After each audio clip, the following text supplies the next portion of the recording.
This is Pet Life Radio. Let's talk pets.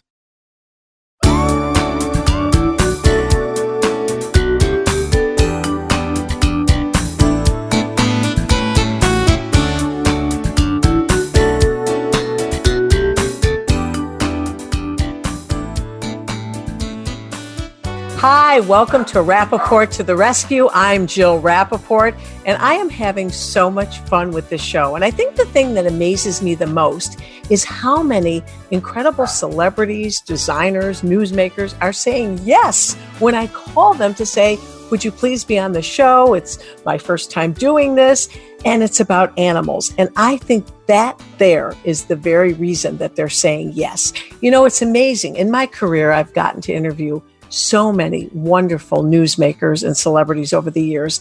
But I have found that the one common denominator, I call it the icebreaker between me and the celebrity when I'm doing the interview, is if we share that common bond of our love for our animals. It's what I call a kinship. And I can tell you firsthand, I've been in unusual situations where you can be sitting with a celebrity. They might not be having a wonderful day. Something could be going on with their personal life. Who knows, right? You don't want to be intrusive. But when you connect on that level with our love for animals, there's something that happens between the two of you. And all of a sudden, the relationship becomes very open and warm. And I have gotten my best interviews once we connect through our love of animals. Two examples that come to mind that were really pretty incredible many years ago, and I saw it firsthand happen to me. I was interviewing Nicole Kidman for Moulin Rouge. Remember that wonderful film she did years ago? The irony, though, during the press tour that she was on was at the very same time that she and her husband, Tom Cruise, had announced that they were divorcing. And you know, they were the it couple, the beautiful couple, one of the most famous couples. Nobody thought it could happen to them. And I was interviewing her literally on the heels of the announcement. Obviously, I have kind of prided myself and always have guided my career to be very sensitive to others. I'm not into getting the scoop at the cost of being too intrusive with a celebrity. I always want to be very sensitive to people's needs and what they may be going through at the time. So I knew that she was experiencing these feelings. I could see it in her eyes when she sat down for the interview. And I just felt like, boy, this could be one of those moments, one of those times where the interview might be a little bit more stilted, more formal, because she was going through something in her personal life. And I wanted to be sensitive to it. And I'll never forget it. So we're getting ready to do the interview. And at the time I had a flip top telephone and I didn't turn it off, which is your worst nightmare. You always have to have your phone off. And I said, oh my goodness, excuse me. Thank goodness we hadn't started rolling tape yet. And I flipped up the phone and it was my vet. And I said, Nicole, I'm so sorry, but I have a horse that's not feeling well. I just have to take this call for one quick second. And I think she really respected the fact, A, that I cared enough about my animals to understand that I needed to take this phone call, despite the fact that this major celebrity was sitting in front of me. We're getting ready to do the interview. I don't know how happy the publicist was, but she really, I think, respected that and admired that. And it was only a 2-second phone call saying yes, gave the address to confirm everything. And I hung up and she said, oh, do you have a horse? And I said, yes, I do. And we got into this whole conversation about our love of horses. And she rode as a little girl and she rode in England, and we talked about riding English. And I told her that I used to ride English and now I ride Western, and how our animals just meant so much to us. And when we get on a horse, the feeling of riding and the connection and the bond. Well, I have to tell you, from that brief moment of connecting through our love of animals, in this case, horses, I did one of the best interviews with her. And we were on a different level. There was a different sort of a connection. I could tell by looking at her eyes, she was looking at me in a different way. She knew how much I cared for my animals. And so I really believe we had such a great connection because of the animals. And I also believe that's why so many people are so excited to be on this show. It's such a great vehicle to be able to express our love and compassion. And one other story that I really found to be truly amazing was with the Oscar winner, Russell Crowe. I was getting ready to interview him for A Beautiful Mind. Now, you know, that was one of his best roles of all time. And first of all, everybody knows Russell's a little bit more formal. You know, he's not the type of person you can just run up to and give a hug. You know, you respect the boundaries. I had never interviewed him before. And I was told that, you know, he was a little bit more, just, you know, take your time, get to know him, and don't act like, you know, your old buddies, which is a kind of a theme that I've followed through my whole career. You never assume anything, and you just are always showing utmost respect. Well, meanwhile, Russell comes in, sits down, very formal attitude, and I was a little nervous because he didn't seem in a great mood. I have to be honest with you. But again, I had never interviewed him before. I didn't know him. I knew nothing about him. It seemed like he just wasn't himself, or maybe was a little off that day. Who knows? But I didn't think that it was going to be one of those easy breezy, fun interviews. So he sits down, and when I interview a celebrity, I try to find out unusual things about them. Yes, of course, I care about the project. I want to know what went into doing the project, but I really try to find and read about them and things about them that you might not know, and try to talk about those things that people might not know about that particular celebrity. And in my readings, I found that Russell had a beautiful horse that he also adored. And he really got so much joy from this animal. The horse's name was Honey. And it was in this little obscure article from Australia that I found from a few decades ago that he had this horse that he adored. Well, I could sense he was a little tense. And before we started the interview, I just said, "Hey, how's Honey doing?" And the look on his eyes, he looked up at me and goes, "How do you know about Honey?" And I said, "Well, I read something about that horse, and I understand you have an unbelievable relationship with her." And he said, "Oh, she's so incredible. I love her. We bond. She's so amazing when I go out to see her." He went on and on and on. Again, just like Nicole Kidman, all of a sudden, the whole interview took a turn, and he was warm and loving and open and funny. And I'm not saying that that was the whole reason, but I definitely think that that was the icebreaker. Again, going back to my point that these people, you and I, when we love our animals so much, we have that kinship. We have that bond that we share, that we love to talk about. And that's why this show is so much fun for me to do. And I feel people are so receptive to doing it. And today we have another amazing celebrity with us. He is a true legend. He has won an Oscar, Golden Globe.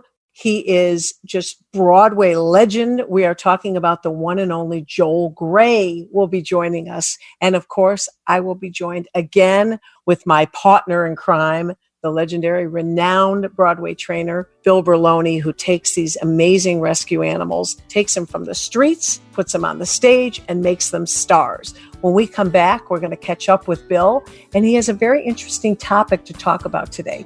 These animals that we have rescued and saved and adopted and fostered during quarantine, and some of the problems that he's hearing about from people, some of the experiences that they're having during this period for these animals. And he will be very helpful in his tips and his advice to those of you who have opened up your hearts and homes to these animals. So stay tuned. We'll be right back.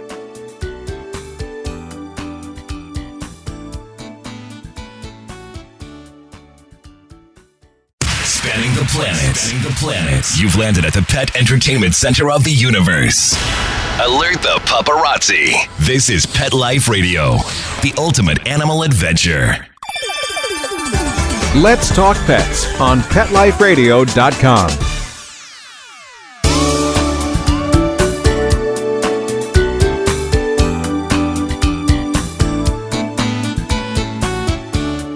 Welcome back to Rappaport to the Rescue. I'm Jill Rappaport, and again, my favorite time of the show, my partner in crime, the one and only Bill Berloni, Broadway trainer extraordinaire. What's so amazing, and I say it every show, but it can't resonate enough what this man does. He takes these animals from the streets, from shelters, and makes them superstars. And he is here again with me today to talk about something very interesting that's going on during the pandemic with these animals. And Bill, you and I were talking about this. We talk all the time because we're buddies. We talk on the phone. You know, I've noticed a change in my animals because yes, they're used to having me around a lot, but not quite this much. And, I'm the proud pet parent to 6 rescues. My dogs love seeing me. Stanley, my standard poodle, is like, you again, Mom? But, I've noticed different changes in their personality because I'm with them so much that even when I go out to take out the garbage, my dachshund acts like I've been gone for a month. And he's been a little edgy. And for the very first time this week, I had to have a serviceman come in. We had something that broke, had to have someone come in. I was very nervous. We were all in our masks and gloves. Oscar was a little aggressive and it freaked me out a little bit. I know he has a tendency. He has some separation anxiety issues. But Bill, what's going on with this? You've been experiencing a lot of this and been getting calls and questions about this, right? Correct. In my capacity as the director of animal behavior for the Humane Society of New York, we get calls all the time about many different things. And I get all the behavior questions. And it seems since we've been in the pandemic, more and more people in urban areas, specifically people from New York City, people from LA, have been reaching out to me and saying, Bill, my dog's never been aggressive. And now all of a sudden he sees a stranger on the street when we're walking and starts barking. And it took like 5 or 6 cases before I started putting it together. In the areas where we took social distancing very seriously, we walked outside our home and we walked with caution around people. We were not as close as we were to people.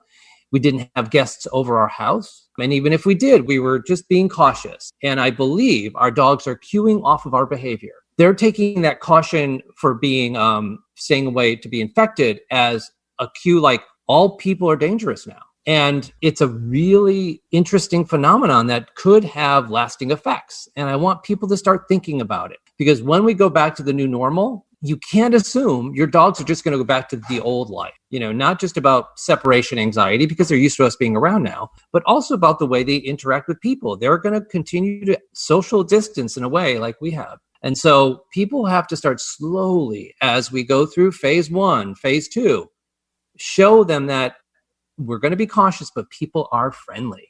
But until we get into a phase where we can really interact with other people, it's going to be hard, and people have to be cautious of that. It's not like before where if somebody called you a dear friend, or if you were working with an animal on stage, you could go there and help the dog. Obviously, you go into the shelter. But how are you able to tell people to actually do certain things? What are you telling them? What steps should we be taking?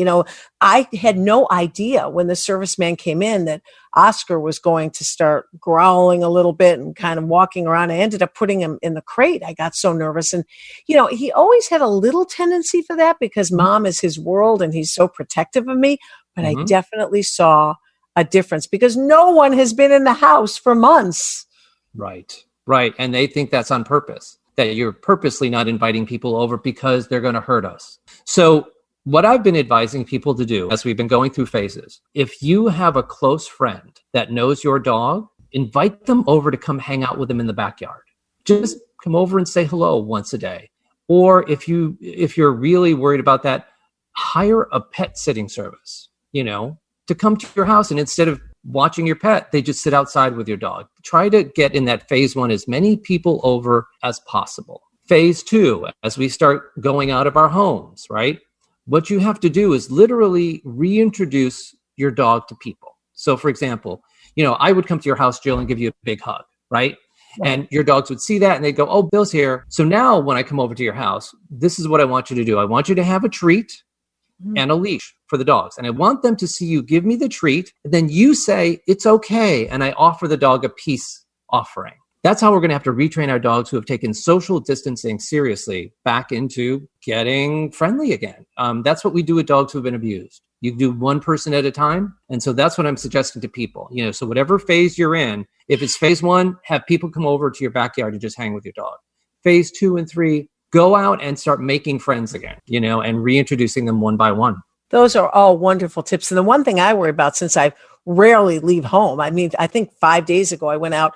Finally, I had to go somewhere and pick up some things I needed. And I was so nervous. And other than a walk, I haven't left. They're also going to experience some form of maybe a little depression. Forget separation anxiety. They're so used to seeing us 24/7 that when we all of a sudden leave, are they going to be now so worried we're not coming back because they haven't seen us leave for months? Yes, absolutely. And I'm anticipating a really big problem with our pets, and hopefully they don't end up back in shelters. And not just for our old pets, but for the new ones that have been adopting. The new ones who have been adopted during the pandemic don't know what life was before we were hanging out with them all the time. So they're going to have the hardest time, when those people start leaving again, because they don't have any frame of reference, which is why we're saying now, give them time by themselves every day. Even just go out of your home and sit on your porch or go out and be in front of your building so that they get used to you not being with them all the time. It's going to be a big thing. And I want everybody to be aware of. And that's what this show is about, making people aware of what they need to do with their pets. That's such great advice. I'm going to start to take all of your suggestions in consideration right now, and I'm going to act upon them today because that really scared me a little bit. And I can see the differences in the personalities. And while it's so great, I mean, there's no better quarantine couple than, me being with my pets. I love it. But the downside is when you slowly start to do your normal life and go out again and do things, you're going to have situations. So that great advice, great tips, Bill. And, we have been so fortunate not only to know each other, but just watching you in your career, the relationships you've developed with these famous people, these incredible people, because of their love of pets. And our next guest coming up is a very good friend of yours, the one and only Joel Grey. Tell me a little bit before we bring Joel in. We're so excited to have him here. Tell me how you met Joel. Joel is an icon in the acting business and directing business. And at the annual Broadway Barks, sponsored by Bernadette Peters, probably 3 or 4 years into it, he was coming to appear. And I was standing backstage and I get tap on my shoulder and I turn around and he goes, "Hi, I'm Joel Grey. Aren't you Bill Berloni?" Starstruck. I was just starstruck that he knew my name. But he, like you and me, has a piece in our heart for animals. And he wanted to meet me to see if there's anything he could do to help in our efforts, to become compadres and raising awareness. And I've had the great pleasure to have him at many benefits, to invite him to shows, go to his shows. And it's that commonality of heart, Jill, that makes someone like Joel not just a great actor, but a great human being. Well, we're so excited because coming up, the one and only Joel Grey. Stay tuned.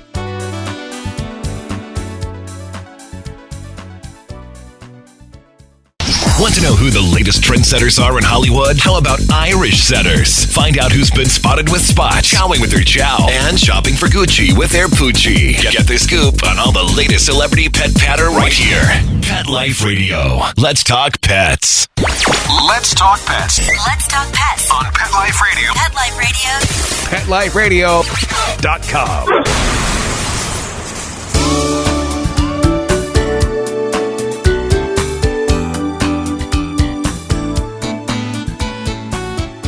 Welcome back to Rappaport to the Rescue. I'm Jill Rappaport. And okay, folks, hang on to your seats, or hold on to your pets, hold them tight, because we have a legend in the house, the one and only Joel Grey. I am so honored that he is here to join us today. As I mentioned earlier, the list of accolades, the list of awards, an Oscar winner, a Tony winner, a Golden Globe winner, unbelievable actor, and perhaps the thing we love about him most that many of you may not know, but those of you who know him do, is that he adores animals. Joel, welcome to the show. And Bill and I were raving about you earlier. I'm sure your ears were ringing, but you and Bill go back a long way. And what's so incredible is that we know you from your incredible roles, of course, Cabaret, not only on stage, but also on the big screen, the 1972 adaptation. But you are such a lover of animals. And Bill was telling me all about your beloved Chihuahua. Yes, Miguelito. Miguelito. He was the greatest dog. He was 16 when he finally got some terrible animal, infection, and went very quickly. But I've never recovered. Yes, when they go, a piece of our heart goes with them, doesn't it? I'm looking for him every day. Well, you've been talking to Bill over the years, and I know that you're without a pet now, and there really is a little bit of an emptiness in your life not having that wonderful four-legged fur angel in your life, isn't it? I don't think it's so little. I think it's a big emptiness. You want to get another dog then, right? Is that what you're hoping to do? Yeah, I think I will. I think maybe, once this pandemic is quieted down a bit and we can think of other things, I'll be ready. Of course, you're going to go to Bill, the expert extraordinaire. Bill, it's going to be a wonderful job for you. There's nothing more than we love when somebody says to us, we're looking for an animal. We're like, yes. So tell me what it's going to be like when Joel picks up the phone or texts you and says, I'm ready. Find me one now. Well, we've already had that conversation, and Joel's looking for a small little 5-pound dog, a little Pomeranian mix type of furry thing. And I've been on the lookout, and I've brought him a dog or two to see if it was a match. He didn't feel it. So, it's all about finding the right dog for your lifestyle. Yes, Joel, isn't that true? Because I always say in rescue, and I've been doing this now for a number of years, and I always say that it's not about a home, it's about the right home. Because if it's not the perfect fit, the perfect match, sadly, unfortunately, that happens a lot. And what happens to that animal? They end up back in the shelter system. So firsthand, having Miguelito, the love of your life, when you find that one animal that touches your heart, that pulls at your heartstrings, that's the one for you. And that's the match of a lifetime. Let me tell you about how I found him. I went to a pet store. You're not supposed to do that. No. 18 years ago on Lexington Avenue, that famous pet store. And I walked in, and the guy was pushing me around, showing me this dog and that dog. And I looked at Miguelito, and there was something very winning about him. And he was only 4 months old. And I said, I think this is the dog for me. He says, oh, no. He's not perfect. Either are you. He said, you should have a perfect Chihuahua. And I said, do me a favor, wrap him up. I'm leaving here with him, and I don't ever want to see you again. Now, he was saying that to you because you were Joel Grey, that you deserve perfection because you're a superstar? Well, I guess so. How annoying was that? And meanwhile, little did he know that you and Miguelito would have so many wonderful years and such an indescribable bond. And he was so handsome. Just like his owner. Now, tell me what it was about Miguelito. Tell me about the bond. And more importantly, how he changed your life. Well, he was just, feisty and playful and sweet at the same time. He wasn't really too challenging. And then one day he had never barked for some reason. He had no reason to. Mm-hmm. And he barked, and I looked at him and I said, excuse me, what was that? That was the last time he barked. Really? Ever. So what was that about? Why do you think that was? Bill, maybe you could answer that. He had nothing to say that he felt anybody should listen to. But how many dogs never bark? Perfect. That's amazing, though, because, Bill, how many dogs never bark? I mean, come on. That's a rarity, especially with all due respect to Chihuahuas. They can be a little yelpy, right, Bill? Yes. And that's probably what the gentleman was talking about, that he wasn't a boisterous Chihuahua, which is what people may expect. But what ended up was Joel had a perfect companion. Perfect. There was nothing wrong with him, but life was good. Tell me how he helped your life in terms of your amazing career. I mean, everything you've done. And we were just talking about, first of all, your career. Every time I've ever seen you, the general response is people have their jaws are literally dropped. You can physically see people with their jaws hanging down after watching a Joel Grey performance. It's a medical problem.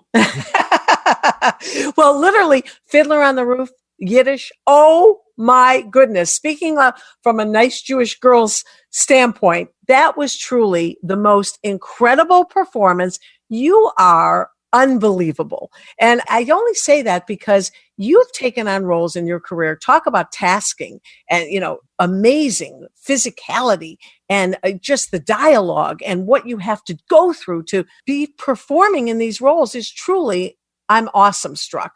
And how do you do it? You manage to do it. You never slow down.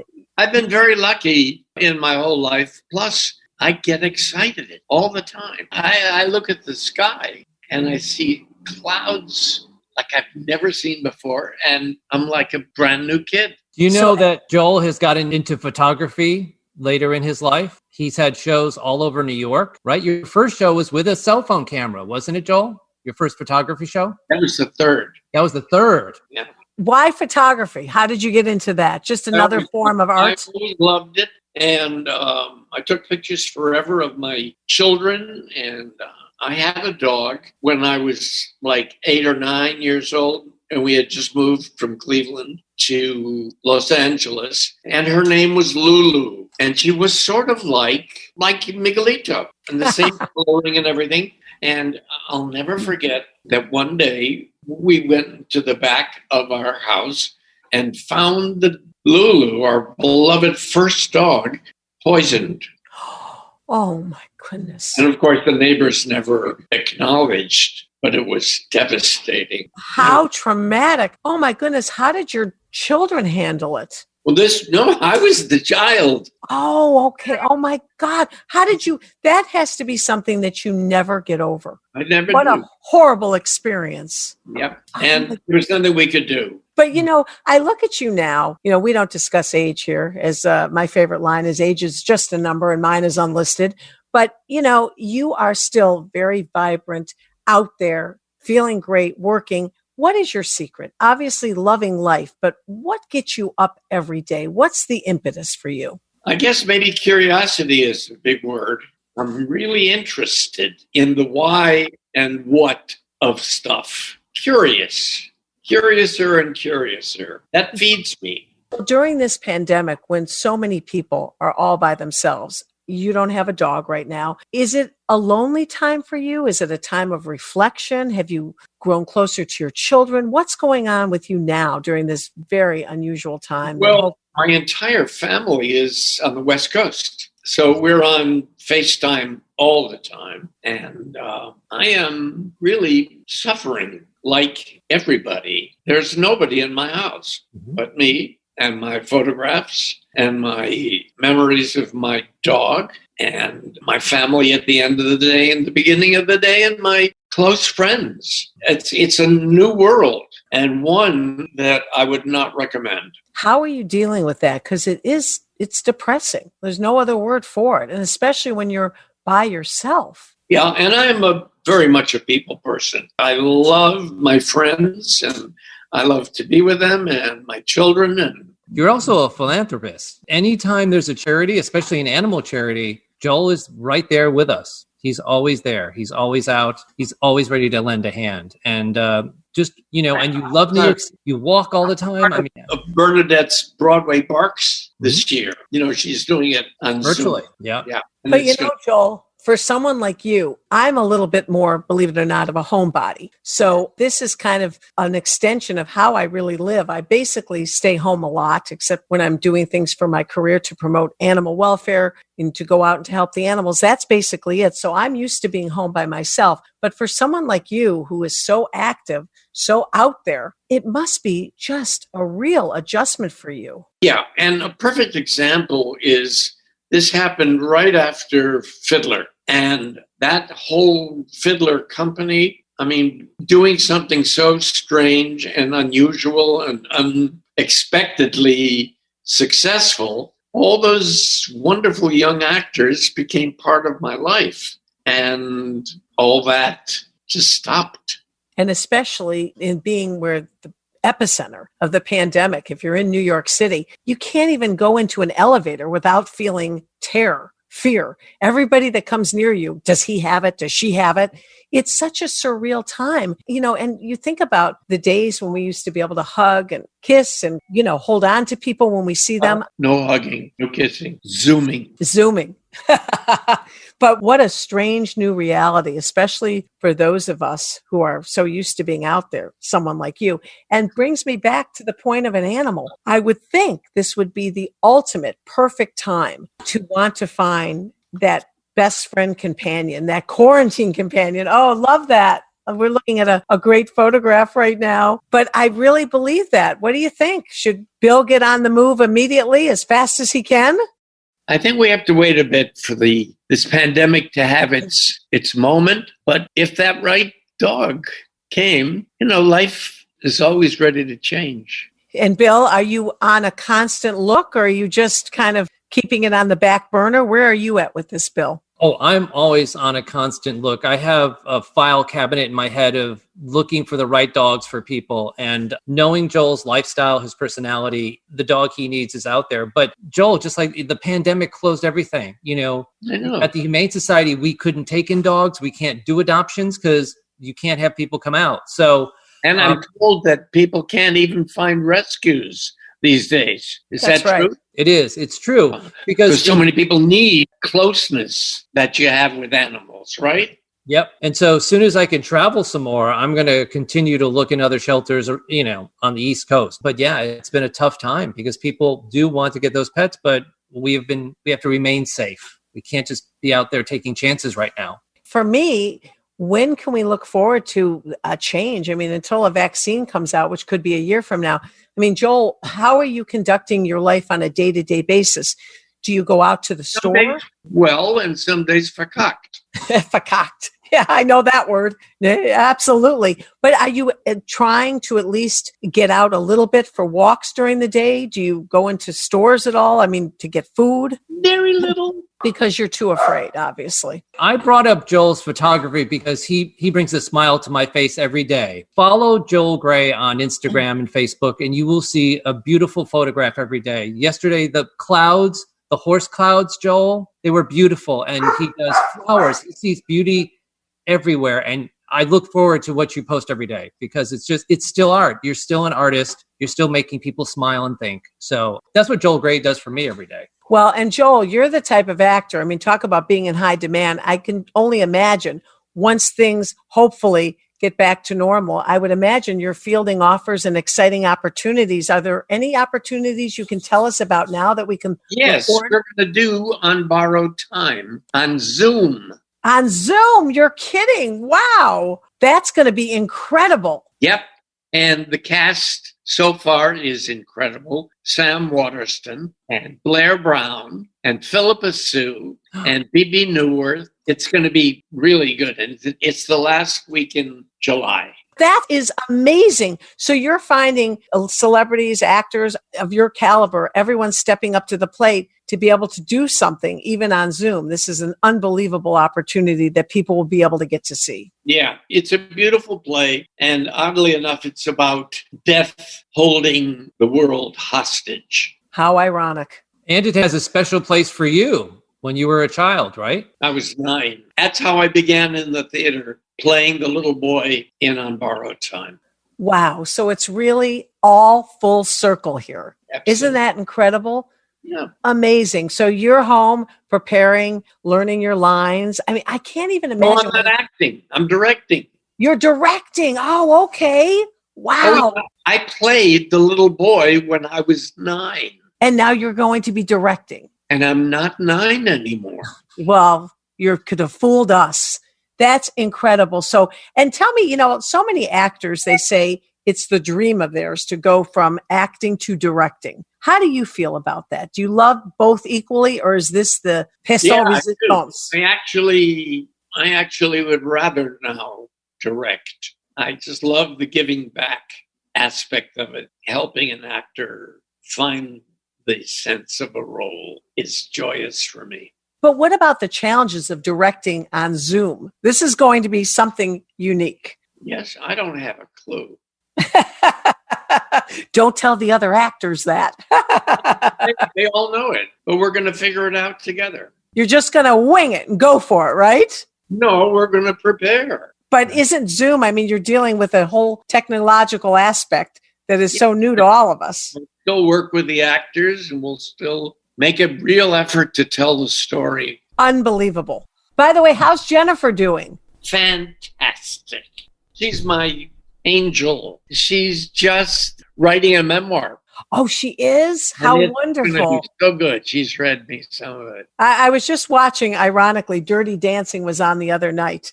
And I just obviously, just like Cabaret. You cannot watch when it's on, right? Isn't it one of the best movies of all time? Heaven. And your daughter just, to say stole the show, she literally stole the show. Just amazing. And the line, no one puts baby in the corner. Puts Jennifer in the corner. Well, you must be so proud of her too, right, Joel? Thank you. I have a son too. I know you do. And you just celebrated. Yeah, tell me about it, because we just celebrated Father's Day. Tell me what they did for you on Father's Day. He called me and took some pictures of animals. Oh, he did? Oh. He's a big animal lover. See? Like And father, Jim- like son. All of my whole family, there's animals everywhere. Well, Joel, it has been such an unbelievable pleasure to have you here today. You are truly an amazing human being. And I'm just so honored that you took the time out for Bill and for me to be here to talk about your life, your career. You shared very personal moments of how you're feeling during this pandemic, very sensitive moments, very frightening moments, and also the fact that you're so open to opening up your heart and home again to a rescue animal from Bill. We have to get you back again on the show when Bill And finds when that it's gone. perfect pet. And my new puppy. That's right. We're going to do part 2 with Joel with the new pet. And I know that that animal will add so much joy and beauty to your already incredible life. Thank you so much. Well, thank you so much. And again, we are so thrilled to have you here. And Bill, you got a great friend there. I mean, unbelievable, your relationship. And it's so amazing that in your career, taking these rescue animals and bringing them to the stage, you're able to meet people like Joel and bond with them over our love of animals, right? Exactly. Well, Joel, again, thank you so much for taking the time. We will have you back again with your new rescue pet, I'm sure. Bill, as always, I'll see you next week. And again, thank you so much for tuning in to another great edition of Rappaport to the Rescue, if I do say so myself. And again, please stay safe and stay positive. Let's Talk Pets, every week on demand, only on PetLifeRadio.com.